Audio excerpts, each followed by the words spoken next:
What's up? Welcome back to Nowstalgia. Dave here with a review of The Imaginary, the new anime film from Yoshiyuki Momose and Studio Ponoc. This film just premiered worldwide on Netflix last week after premiering in theaters in Japan last December. And this film is notable for a lot of reasons. I was very much anticipating this, and that really begins with it's a new film from Studio Ponoc. Studio Ponoc, of course, is kind of an offshoot of Studio Ghibli. People, of course, know Studio Ghibli quite well. Check out my Studio Ghibli movie rankings if you missed them. Studio Ponoc was founded and is now staffed by various Studio Ghibli alums and, came to be back when Studio Ghibli was still, dormant in hiatus before Miyazaki came back to make The Boy and the Heron, of course. And Ponoc released their debut film, Mary the Witch's Flower, back in 2017, and then an anthology film, Modest Heroes, in 2018. So this is their first film since then, and their second feature-length film in general. They also released a short in the interim period. I think when it comes to the standard bearing of the future of Japanese anime filmmaking, feature filmmaking, I think a lot of people, myself included, have looked to Studio Ponoc as that future. Studio Ghibli's future is uncertain post-Miyazaki, of course. The studio has not really been able to consistently create apart from, the work done by its two founders. And Miyazaki released The Boy and the Heron, says there will be more to come. We'll see about that. The man is very old, after all. And Takahata, the other co-founder, the other great over at Studio Ghibli, he passed back in 2018, and Takahata, in fact, was kind of the master that the director of The Imaginary, Momose, as well as Studio Ponoc founder, the producer, Yoshiaki Nishimura. So we're kind of in like the Takahata tent, if you will, in terms of the vision behind Ponoc, I guess you could say. And it's now interesting because, like I said, like Ponoc is probably the best thing we have to root for in terms of the future of Japanese filmmaking. Not that there's not other great choices. I think of Production IG, but a lot of these other studios, they kind of do a lot of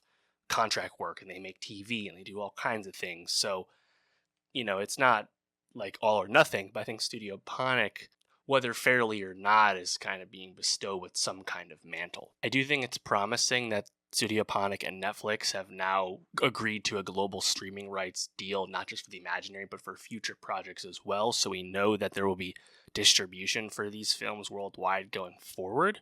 And you can even watch the other two films on Netflix now, in addition to The Imaginary. And, of course, Ghibli films now live on Max, at least in the United States. So I think Ponoc has a long road ahead. That being said, it's actually been such a long time. Nishimura has said that actually the studio kind of had to focus and find their center post Takahata's death, back in 2018. It feels so long ago, at least to me, but now Ponoc seems to have found their center. And I think, interestingly, they wanted to iterate technologically. And The Imaginary, I think one of the best things about it is that this is a film that has, of course, that classic hand-drawn animation that, of course, Ghibli has been so famous for, but Ponoc has done as well to this point, and it just looks so great compared to pure digital animation. As we know, the movie looks awesome. But what's interesting about what the work done in The Imaginary is that Ponoc collaborated with the French animation studio Les Films du Poisson Rouge, famously created Klaus on Netflix a few years ago, that Christmas film. And specifically, Ponoc was either buying or borrowing or learning how to do the kind of innovative lighting and shading technique that French studio has kind of created themselves, technologically speaking. And that was brought to Ponoc and applied to the hand-drawn animation. So the movie definitely looks really great. Also, it's pretty cool that Yoshiyuki Momose, the director of The Imaginary, got to direct this.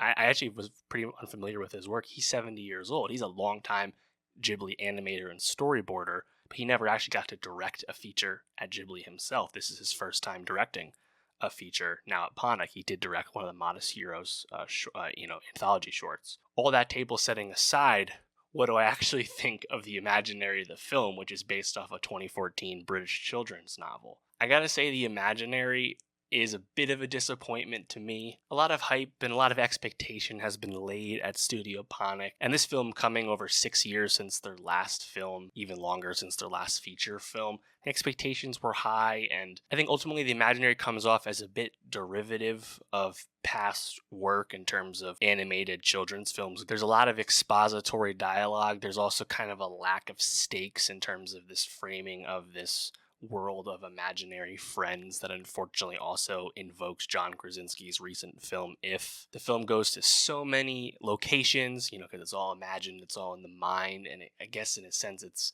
this like volume play that kind of glosses over you at the end. It just doesn't really come together, I think, in a meaningful way. There are certainly cool moments, there are touchstones, there are familiar things, especially if you're a Ghibli fan. I think the villain, Mr. Bunting, metaphysical villain, the vocal performance, very reminiscent of, say, the guy in Ponyo, for example. I think the choice to have the Imaginary's lead protagonist not actually be the young girl who is imagining the friend, it's not actually Amanda who's the lead character, it's in fact the imaginary friend, Rutger. And I think the way it starts was pretty promising, but next thing you know, we meet this whole other world of imaginary friends and we start going off to all these places, and then it kind of ends in a predictable way. I just don't think there was a lot of meat in the middle.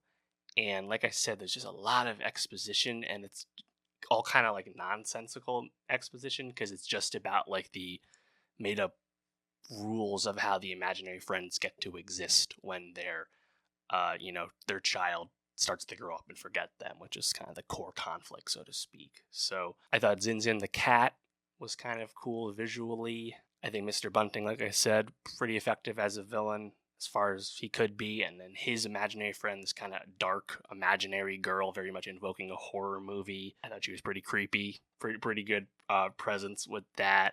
When she takes the kind of storm cloud form, very much invoked the Tale of Princess Kaguya to me in a good way. I think visually it looked very impressive. Unfortunately, I just couldn't help but get hung up on the similarities with the conflict in terms of what happens to Bing Bong in the first Inside Out movie from Pixar. The idea, the premise of an imaginary friend ceasing to exist and dying because their child has now forgotten about them because they've grown up. This doesn't hit as hard as Inside Out 1, unsurprisingly. So yeah, in conclusion, it's certainly not a movie without merit, and it looks great. And I think compared to most animated films, it's very good. But when you come into it with the baggage of the expectations laid on Studio Ponoc, the Studio Ghibli legacy, whether that's fair or not, I think it leaves a little bit to be desired. But very much rooting for and looking forward to the next Studio Ponoc film. And it's, like I said, it'd be great that Netflix will be a home for them just so these movies get to exist. Would I like to see these movies in the theater? Of course I would. If you're in Japan, you'll continue to do that.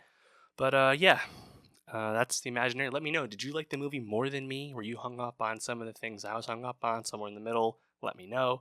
And for more movie reviews, subscribe. And I'll see you next time.